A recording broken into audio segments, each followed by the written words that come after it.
L'aventure de la presse yiddish. Une série de 15 émissions proposées par Henri Minzeles et présentée par Olivier Gulan. Réalisation technique Richard Hanou.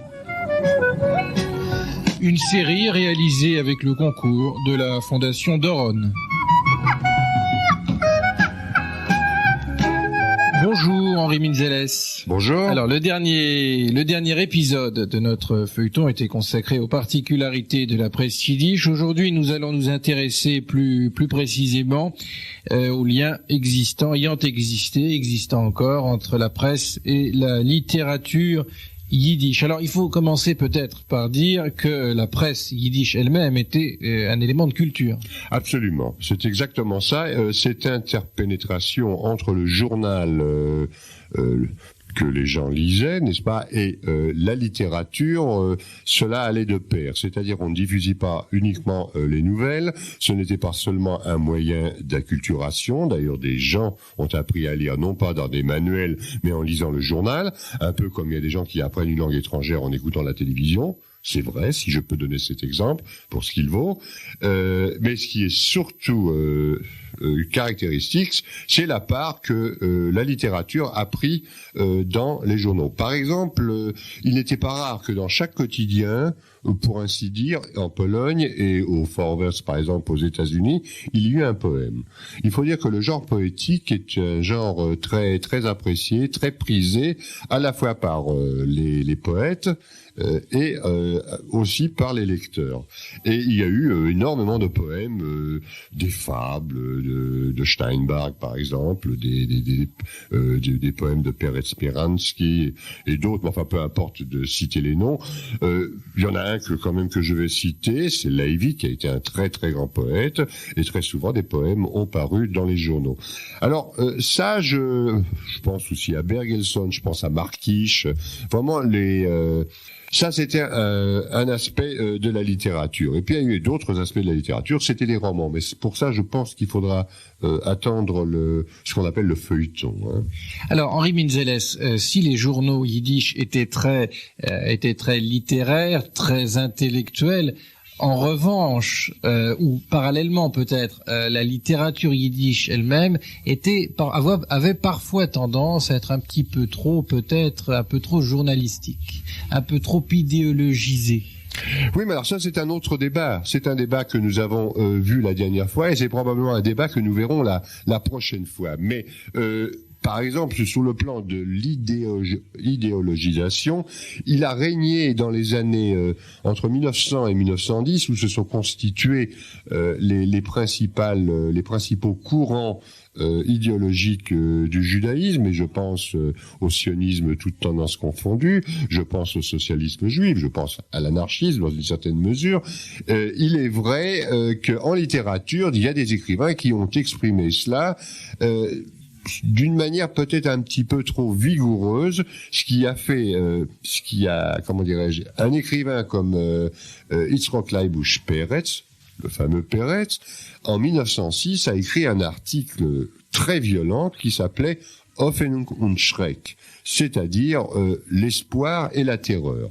Et il craignait l'intolérance des doctrinaires de la Révolution, puisque c'est d'eux qu'il s'agissait, et il a proposé par la suite ce qu'on appelle un Vikuach, c'est-à-dire un débat.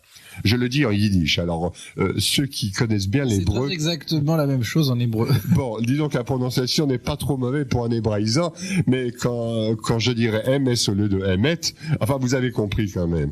Alors, il y a eu donc ce débat, et Peretz et d'autres écrivains qui étaient derrière lui ont expliqué qu'il y avait une nécessité d'édifier la culture sur les principes d'une tradition juive, mais qui serait pris dans son sens le plus large et qui écarterait une sorte d'athéisme militant. Il ne faut pas oublier qu'à l'époque, il y a eu beaucoup de juifs athées. Il y en a encore beaucoup maintenant, mais à l'époque, ils étaient beaucoup plus beaucoup mieux organisé, si je puis dire, et il voulait faire passer ce message, tout en considérant que leur athéisme découlait d'une tradition qu'ils avaient connue dans leur jeunesse et dans leur enfance. Alors, Peretz était contre cela. Il estimait que, l'athéisme était une chose, mais qu'il n'y avait pas lieu de l'exprimer. C'était un problème, disons, personnel, et non un problème qu'on devait exprimer sur le plan journalistique. Et il s'élevait contre le triomphe de l'idéologie, et il disait simplement ceci: si la révolution arrive, et je souhaite qu'elle arrive, la révolution prolétarienne, n'est-ce pas? Eh bien, le peuple juif aura une émancipation totale, mais je crains que la littérature ne puisse s'exprimer, ou sera obligée de s'exprimer suivant les canons des révolutionnaires du moment. Cela est si vrai, c'est ce qui s'est produit dans les années 25-30, au moment du réalisme socialiste en Union soviétique. Alors il faut dire que pour beaucoup d'écrivains yiddish, la presse était une raison de vivre, et c'était aussi une façon de gagner sa vie. Nous y viendrons dans un instant.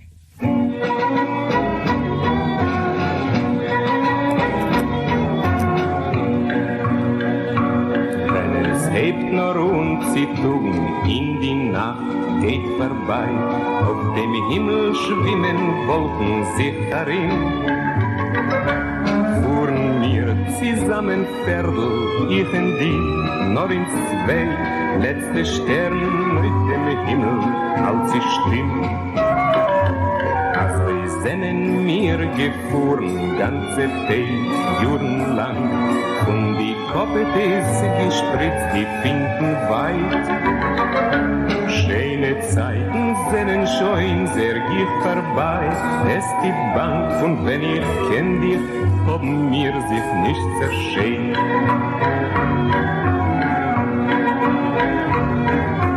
Läuft mein Teier Pferdale, springt mein Teier Pferdale, bleib stehen still du in der Zeit. Lange Juren haben mir's beste Essen, gib ich dir, jo, heim, es ist schön Zeit. Lange Juren haben mir's beste Essen, gib ich dir, jo, heim, es ist schön Zeit.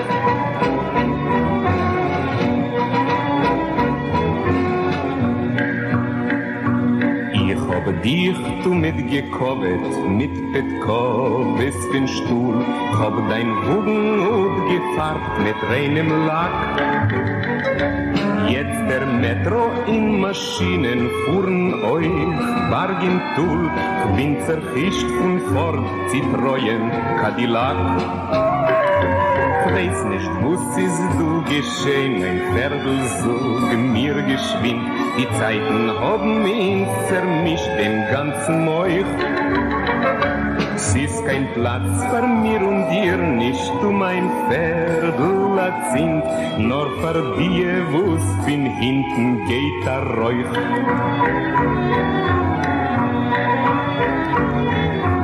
Läuft mein Teier Pferdale, spring mein Teier Pferdale, bleib stehen still du in der Zeit. Lange Juren haben mir's beste Essen, gib ich dir, jo, heim, es ist schön Zeit.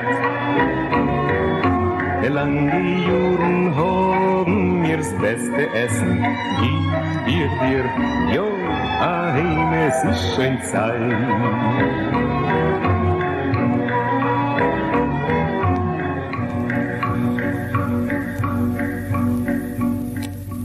Alors là, je vois, Henri Minzeles, que vous faites un effort pour prononcer à la manière hébraïque. Ah, je m'excuse, j'ai l'esprit de la contradiction. Et je vais vous dire pourquoi. C'est vrai et c'est pas vrai. Parce que parfois on écrit en français Shalom H et parfois on écrit Sholem H. Alors, quand c'est Sholem H, c'est plutôt yiddish. Et quand c'est Shalom H... Bon, revenons à nos moutons. Oui...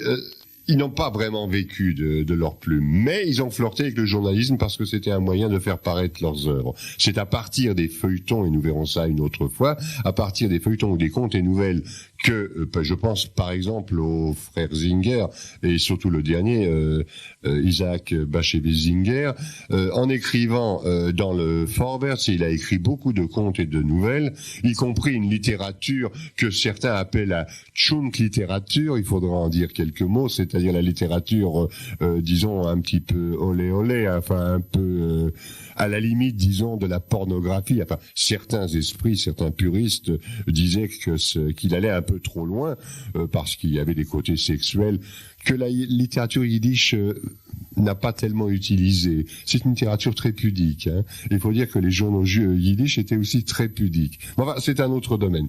Enfin, je veux dire par là que Bashevis Singer a fait ses premières armes dans les journaux comme le Vorwärts, dont il retirait une certaine pige. Il avait donc ce qu'on appelle une pige, c'est-à-dire il recevait une somme pour l'article qu'il avait fait paraître, et ça lui a servi de marchepied, de tremplin pour la littérature elle-même.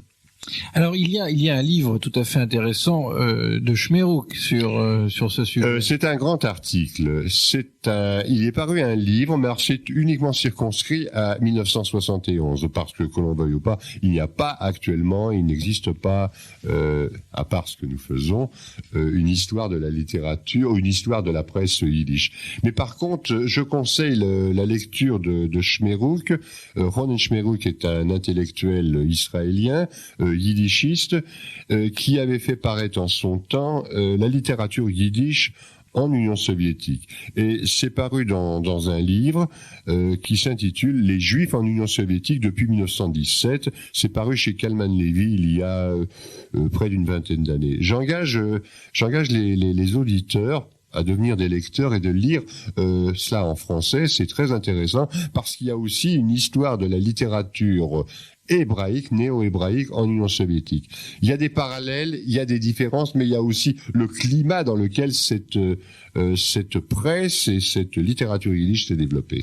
Et puis, Henri Milzeles, il y a le phénomène tout à fait extraordinaire des revues littéraires yiddish. Alors ça, je peux dire que non seulement c'est extraordinaire, c'est plus qu'extraordinaire. Mais enfin, n'exagérons pas avec les superlatifs, mais les revues littéraires ont vraiment proliféré, elles se sont développées, et ce dans tous les pays. Il ne faut pas croire que ça s'est développé uniquement en Pologne. Non, ça s'est développé aussi bien en Union soviétique, et la dernière qui est très lue actuellement, c'est Die Goldenkeit en Israël. Alors je voudrais quand même citer quelques titres, parce que très souvent les revues littéraires n'étaient pas seulement pour faire paraître telle ou telle œuvre d'un écrivain yiddish connu ou qui allait l'être, qui est entré dans la célébrité, mais aussi parce que c'était le reflet d'une certaine école littéraire.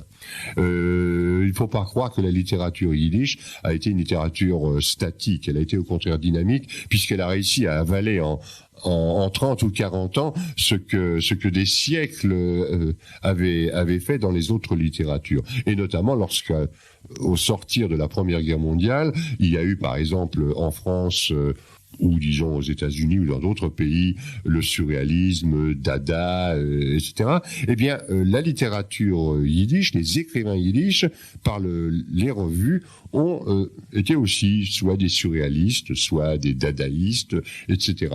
Des expressionnistes, par exemple. Et je voudrais citer, par exemple, Inzir.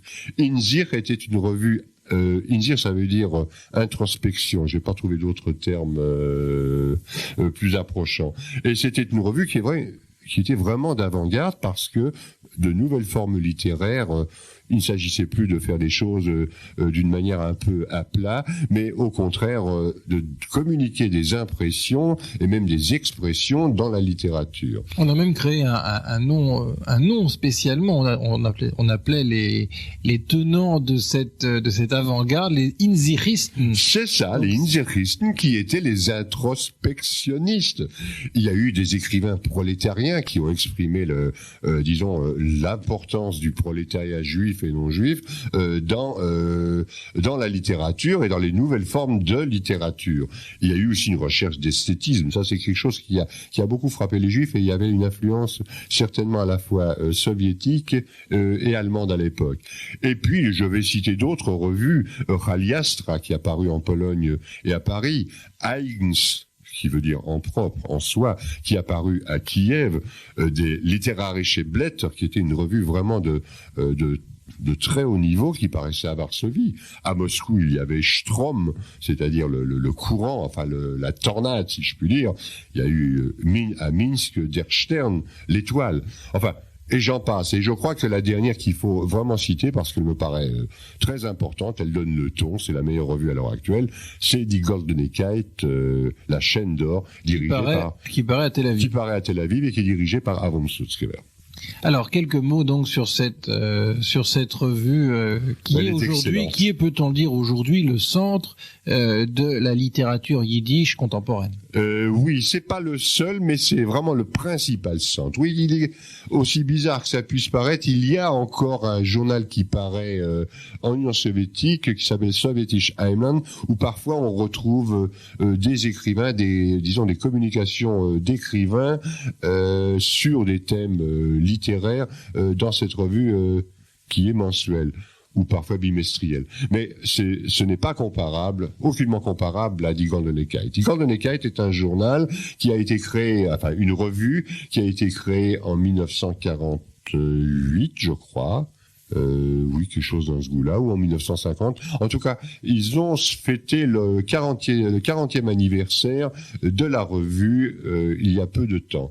Et c'est un journal qui est fort bien fait, et les meilleurs écrivains, enfin les meilleurs écrivains actuels, il y en a pas des masses, font paraître leurs œuvres dans cette revue.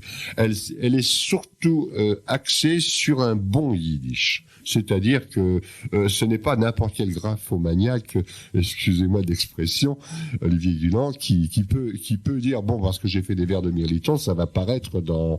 Non, c'est pas ça du tout. Les critères sont des critères vraiment de qualité. Et on trouve de bons écrivains, de bons poètes comme Moïse Waldman, enfin on peut en citer d'autres, mais enfin si j'en cite un, je risque d'en oublier les autres et ça poserait des problèmes. En tout cas, ce sont des gens du monde entier, y compris des écrivains américains, sud-américains, ou français, ou qui envoient leurs œuvres. Et évidemment, il y a un comité de rédaction, et Avram Sutzkever, tout le monde sait, c'est actuellement le plus grand poète d'expression yiddish. Quelle est la diffusion de cette revue? Alors, au point de vue tirage, je n'en sais rien. Ça, il faudrait peut-être demander à un office israélien de diffusion. Ça doit être de toute façon très modeste. Modeste, oui, probablement 4 à 5 000 exemplaires. Je ne pense pas. D'ailleurs, une revue littéraire ne peut pas avoir un gros tirage. Si vous prenez les Temps modernes ou Esprit, qui sont des revues qui existent depuis je ne sais combien de temps, depuis des décennies, leur tirage est... L'intérêt, c'est pas que le tirage soit important ou pas. L'intérêt, c'est qu'il ait une... Comment dirais-je ? C'est qu'on en parle. En tout cas, 5000 exemplaires pour une revue littéraire de haut niveau en yiddish, c'est déjà beaucoup. C'est déjà beaucoup. Je pense, mais si je me trompe, j'espère que ceux qui savent ne m'en voudront pas. Henri Minzalès, je vous remercie. Au cours d'un prochain rendez-vous, d'un prochain épisode de ce feuilleton, eh bien, nous aborderons précisément les différentes formes du feuilleton yiddish. Le feuilleton yiddish est un aspect tout à fait particulier de cette presse yiddish. Merci Henri Minzalès.